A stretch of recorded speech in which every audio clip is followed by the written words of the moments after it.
Who is the biggest victim of shaitan?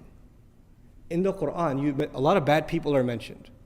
But after shaitan, who would you put at number 2? Fir'aun. You would put Fir'aun at number 2. And I want you to note something about Fir'aun. And actually, before you know something about Fir'aun, I want you to note something about this surah. Remind yourself once again, what 3 names of Allah did we find? Rabbin Nas, Malikin Nas, Ilahin Nas. I'll tell you 3 things Allah says about Fir'aun. 1. فَقَالَ أَنَا رَبُّكُمُ الْأَعْلَى. What did he say about himself? I am Rabb. The biggest waswasa of shaitan, what you're supposed to attribute to Allah, he attributed to himself. Rabb. Listen to another ayah from Fir'aun. أَلَيْسَ لِي مُلْكُ مِصْرَ, pertaining to Fir'aun rather. أَلَيْسَ لِي مُلْكُ مِصْرَ وَهَذِهِ الْأَنْهَارُ تَجْرِي مِنْ تَحْتِي. Don't I own the kingdom of Misr? Don't these rivers flow beneath, and only I am the king of Misr? What's he referring to himself as? Malik. That's what he's referring himself. So he mentioned himself as Rabb, then he mentioned himself as Malik. What's left? Ilah. Let's see if he committed this crime too. He turns to his chiefs and he says, وَقَالَ فِرْعَوْنَ يَا أَيُّهَا الْمَلَأ مَا عَلِمْتُ لَكُم مِّنْ إِلَٰهٍ غَيْرِي. My generals, listen up. I don't know of any other ilah for you other than myself.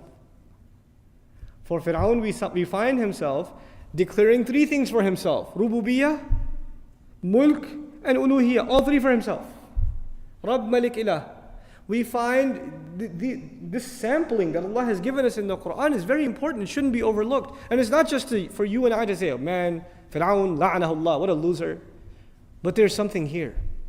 That is what the waswasa of shaitan can lead to. What was the biggest problem of shaitan? Shaitan himself, what was his biggest problem? Arrogance. Arrogance. What is the biggest thing he could instill inside a human being? Arrogance. And what is the worst manifestation of arrogance? Fir'aun. But you don't have to reach Fir'aun to be worried that you're headed down the same road that leads to Fir'aun. Today we are not living in a time where people declare themselves gods over others. But we are living in times where people declare themselves gods over themselves.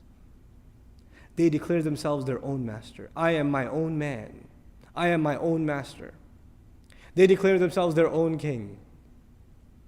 King of the house. King of my territory. King of my domain. They declare themselves their own ilah. Their own hawa, their own desires become their ilah. أَرَأَيْتَ مَنِ اتَّخَذَ إِلَهَهُ هَوَاهُ. Did you see the one who takes his desires and turns them into his ilah? Even. We're living in times where we can each turn into mini Fir'aun without even realizing it. We don't have to have large castles and fight with messengers and be arrogant, outspoken against Allah Azza wa Jal. But that concept of ego that is crushed in the beginning of this surah by you openly saying, I need protection. I need Allah's protection. I'm coming into His obedience. There's a very powerful lesson in this. Very, very powerful lesson. Iblis himself recognizes the lordship of Allah but wants the human being to forget it. He himself said, you are the one who created, khalaqtani. Even when he was disobeying Allah, he gave him credit. Khalaqtani min nar. You created me from fire. Even then he acknowledged Tawheed himself. Even he himself. But he wants the human being to forget that Tawheed. He wants the human being to become ungrateful. May Allah protect us from the waswasa of shaitan.